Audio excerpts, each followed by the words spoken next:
Hi, this is Jocelyn. And it's Lauren.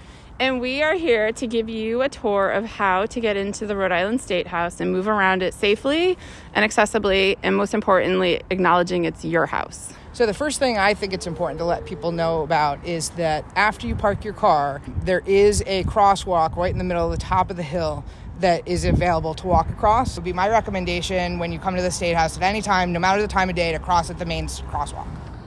So there's TWPef. Here's the State House. You can park along the road here by TWPef, or when you turn across the street, here's the administration building. You can park along the road that's right by the highway.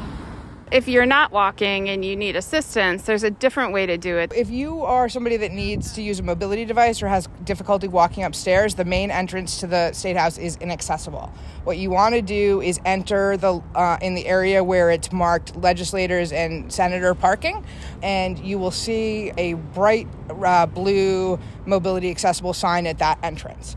You can try and park in that area if you have an accessible placard. However, generally the staff are using those spots, and so you'll have to park in another area on the street. There are no street marked spots for accessibility.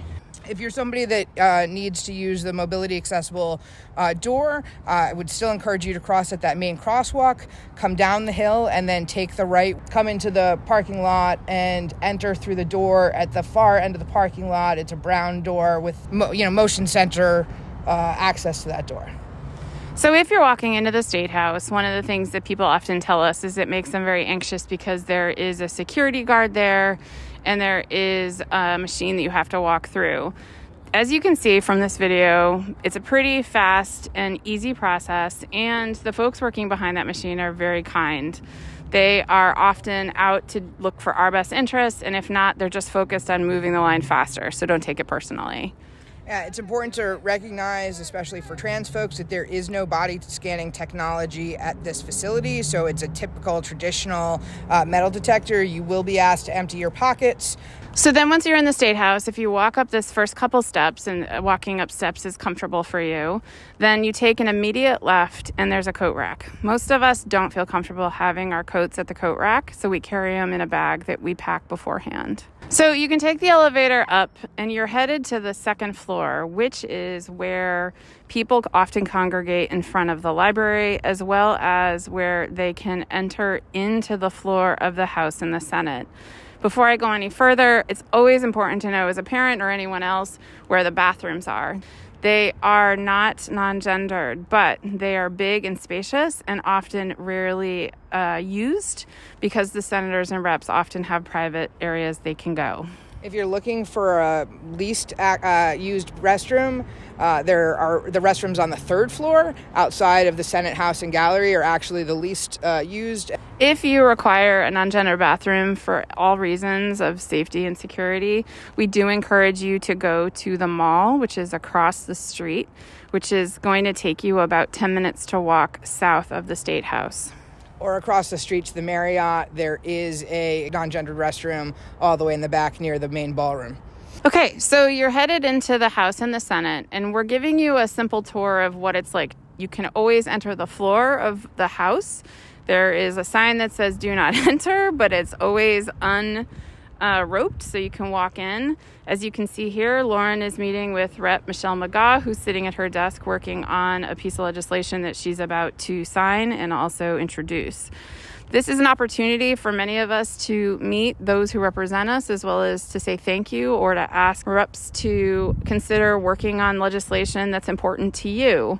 And that is their job. They're there to accept it. And often between the hours of 3:30 and 4 o'clock, they accept visitors. When the bell goes off, and it's a very loud bell, you'll hear, and that will be a sign that you're about to wrap up conversations. Once the bell ends ringing, you have to leave the floor.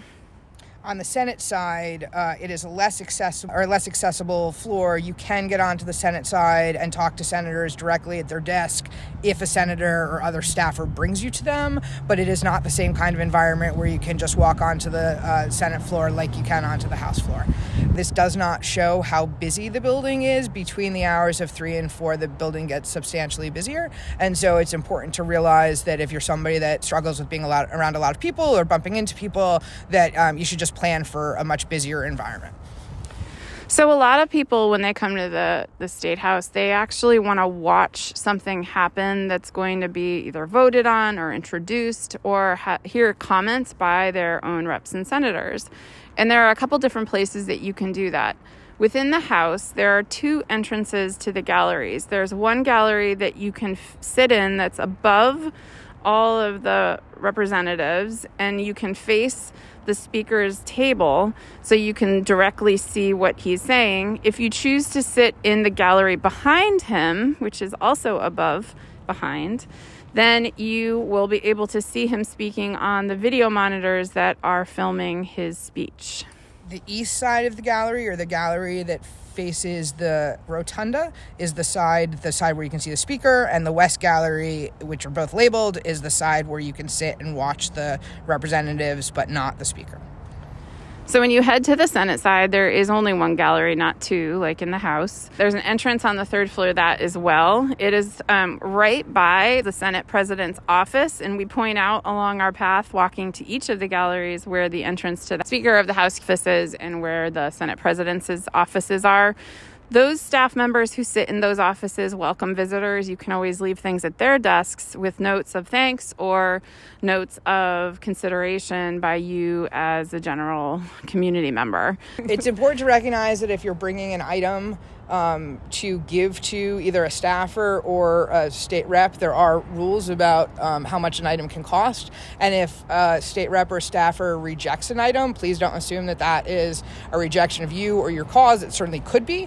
I have had times where you bring in a flower or something for somebody and they say, we just don't accept anything, and in order to keep our ethics clean. So, but if you are going to bring either an item or a gift or a tchotchke or something, make sure that it's a low value item, less than $20. And on that note, we thank you for listening to this long little video that we've created for you today.